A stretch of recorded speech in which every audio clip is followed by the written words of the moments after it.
Time check mga kaibigan, it's 6:43. Oh.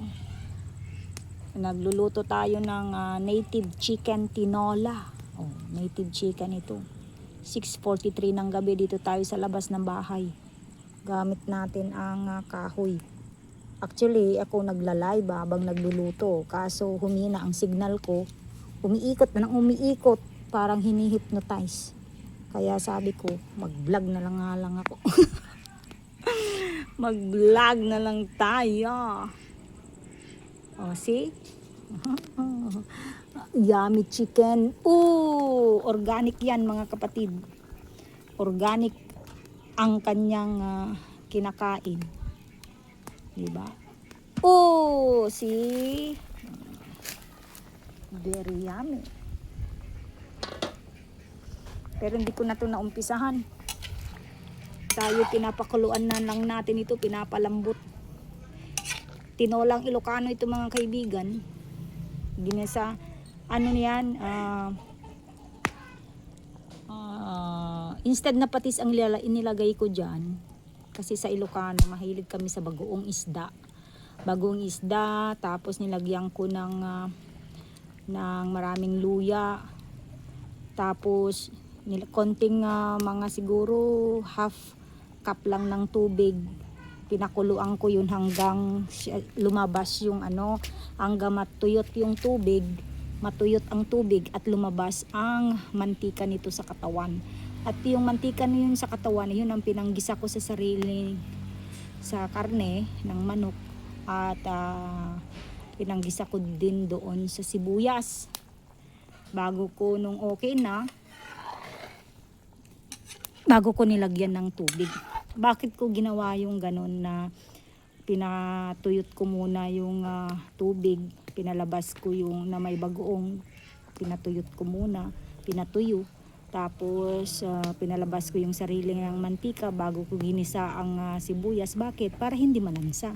Kasi hindi ako naglalagay ng lemongrass kasi wala kami noon. O, diba? Konti na lang mga kapatid. Ito ay konting-konti na lang.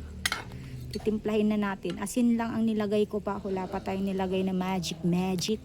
May lag tayo sa magic. Tsaka chicken broth na kalahating cube. For the meantime mga kapatid, takpan muna natin ito para madaling lumambot. Balikan natin after 5 minutes. Nakikita nyo po yung kumukulo, ay yung parang may apoy doon. Ayun yung pinapalambot kong karne ng manok. Native chicken tinola ang niluluto ko. For the meantime, habang lumalambot pa yan, kasi 15 minutes pa yan ay i-prepare natin ang sahog. Ano yung mga sahog nito? Ito po. Ito, bunga ng malunggay. Dahil himay na ako kanina pa, yung iba, hindi ko yan hinimay lagi. Ayan po, ayan. Bunga ng malunggay, ganito na ang pagkahimay ko para hindi na nila, para diretso ng muya.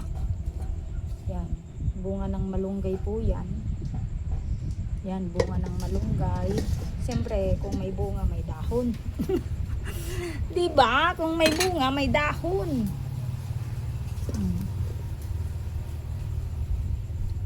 Pero ito huhugasan pa natin yan. Ganito po ang paghimay ko ng bunga ng malunggay. Guys, papakita ko lang po sa inyo.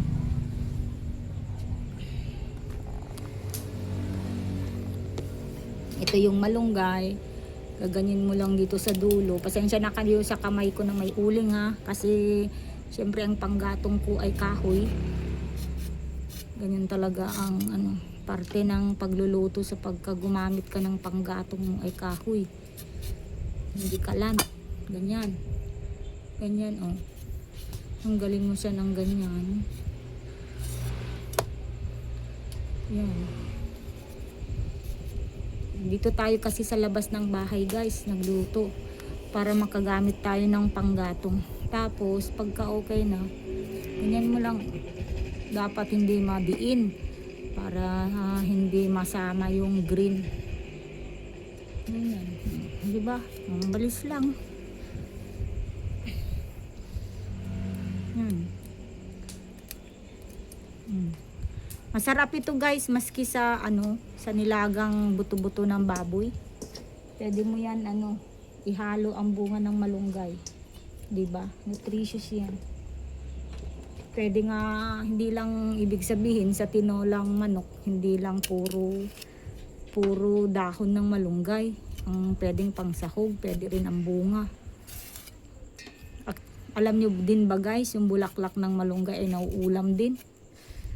Sinasahog namin yun sa ginisang munggo. Tsaka o kaya igugulay mo lang siya, pakukuluan mo ng konti. Tapos lagyan mo ng sibuyas, kamatis, asin. Yung ganun. Tapos ang partner nun nilagang itlog o kaya pritong isda. Yan. Kung kunyari hindi siya nakuha hindi na anuhan ng ito, pwede mo namang kunyari ganyan ang pagkakahimay mo, pwede mo naman i-repair ganyan, tanggalin mo lang siyang ganyan. Yan, maano lang to, syempre matrabaho, isa-isahin mo yung bunga ng malunggay kasi ang kakain nito ay good for 6 lang naman.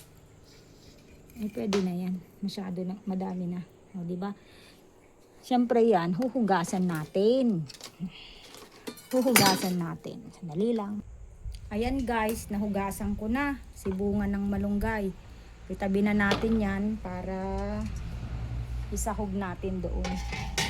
Ito naman ang isusunod natin na himayin. Yung dahon ng malunggay. Konti lang naman ito. Para lang may green siyang natin makikita doon. Kasi dapat ito, kung tinola, masarap, mas masarap ang palaya. Dahil si Bianan hindi naman scheduled ang pagkatay niya. Siya ang nagkatay, pinaluto niya lang sa akin. Hindi tayo nakabili ng dahon ng ampalaya o kaya bunga. Tanim ko to tanim ko po itong malunggay. Ayan, okay na yan. Tanim naman namin to. Diyan ko lang pinitas kanina, hindi ko na naipakita. Ayan, ito ang isasahog natin. Kamustahin na natin yung tinola. Sandali lang.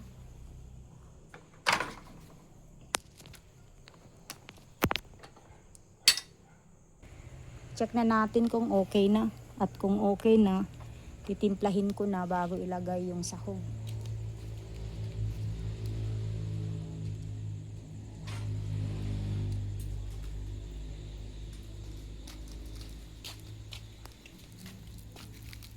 Tcharan! Ayan, tamang-tama. Okay lang yung dami ng tubig. Diba? Tapos maglagay na ako. Tingin ko malambot na to Kasi bata pa yung manok niyan. Dumalaga ba? Yan, maglalagay tayong ng Knorr cubes na kalahating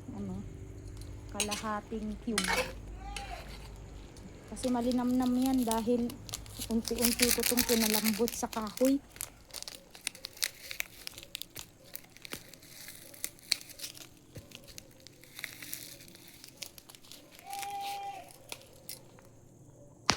Maglagay rin tayo ng konting magic.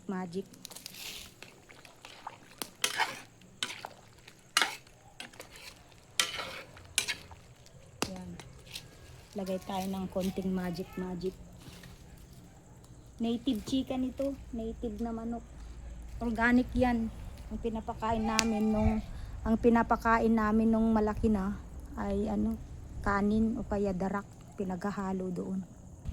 Dahil malambot na, pwede na natin ilagay ang isasahog nating hinimay na bunga ng malunggay. Yan.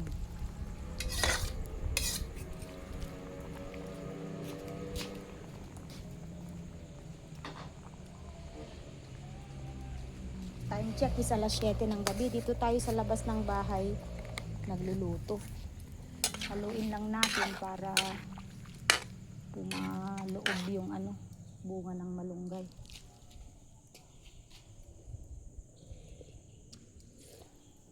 Masarap na mga kaibigan. Malinamnam. Nangingibabaw pa rin yung linamnam ng tinola kaysa doon sa nilagay natin pampalasa. Konting asin lang na lang. Ayan.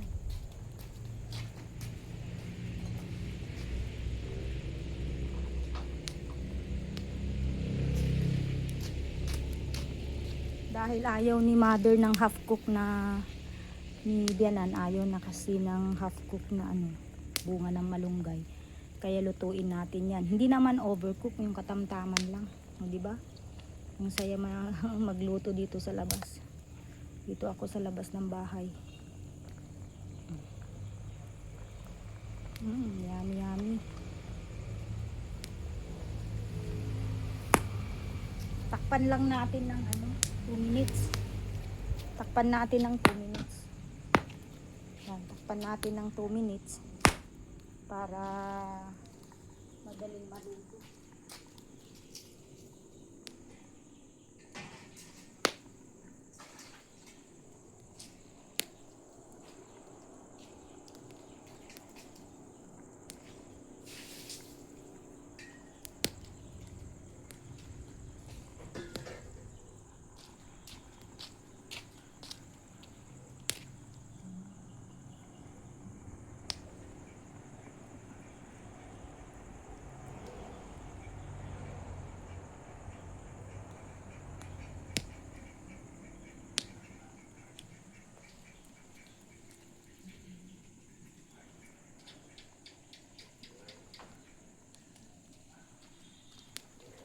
Ayan, tignan na natin.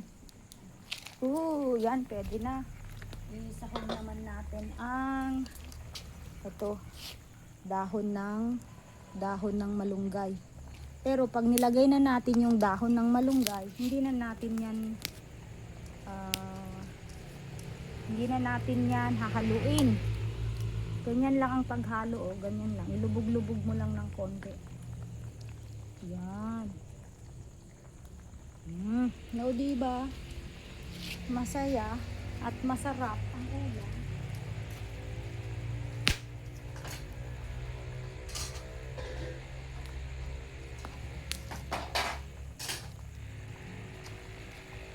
Iluto lang natin yan ng 1 minute.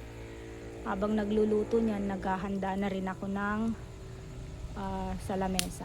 Dito na lang kami sa labas kumain. Ayan, pwede na yan guys. Hanguin na natin para kumain na tayo. Hanguin na natin.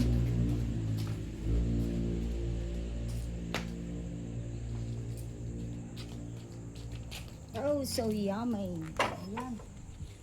Pwede nang kumain. Sandok na. Ito yung mga...